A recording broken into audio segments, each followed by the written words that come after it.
I learned from Macau that I need to be open-minded to new opportunities, and as Macau is growing, so should you grow as a person and always try to improve yourself. Walking by the streets, you see the Portuguese-style buildings and the road, but at the same time you have the signage and different culture of Macau and even Chinese culture coming through. So it's familiar, but it's different at the same time. It's a mixture of the cultures. My name is Pedro Quintaneiro. I come from Aveiro, Portugal, and I'm 34 years old, and I've been in Macau for about 10 years, a little more now. What brings me here is it's a funny story because Macau is keep calling me. I come here first time for an internship, and a few years after, a friend of mine called me for me to come help him working here. I come, and since then I stay. I met my wife, and now it's very hard to go back to Europe or even Portugal. One day, it was just a regular day. I went to get my breakfast. Diogo happened to be there at his coffee shop. So we start talking, how his business, this and that. He sensed that I was not happy at my previous jobs. And then he presented me the project of the Manteigaria, of the Portuguese product. And I, as a proud Portuguese, it makes me happy to work and represent Portugal, making the original pastries here. As a head pastry chef here, I mostly supervise and teach the new ways and make sure the product is up to standard, right? What I feel the most, even with any customer, is the first bite is a surprise, right? Because they are expecting to be a local egg tart, or even the Portuguese come, they get surprised because they can taste the Portuguese flavor.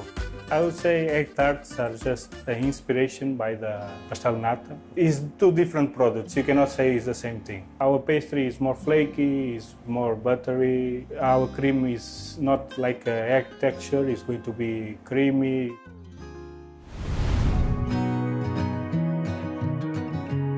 First time I came to Macau, I thought it was a new world because I come from the rural area and I was dropped off in Cotai side.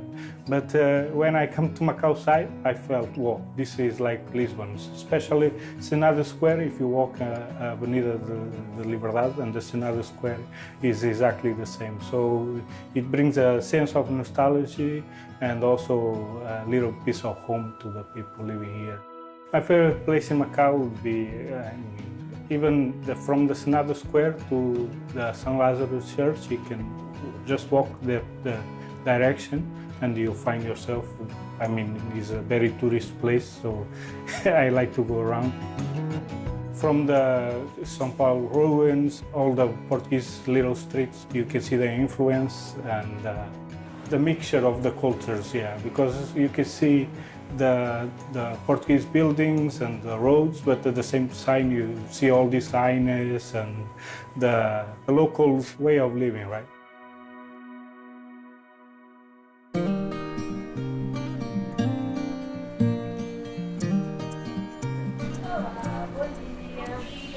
Então, diga. Para mim é galão e uma torrada.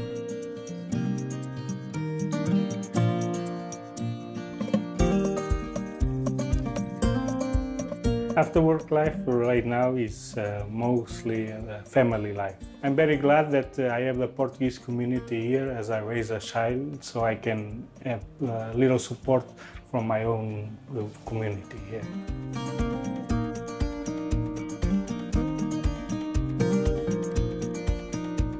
I like to bring my family to the lake and even walk the dog since we're going out and he needs some fresh air as well. So. I think today for me, home will be both, right? I have my parents in Portugal, so it's always going to be there for me, and I know if anything happens, it's my safe point, right? But also, as I start a family here, I cannot imagine leaving Macau.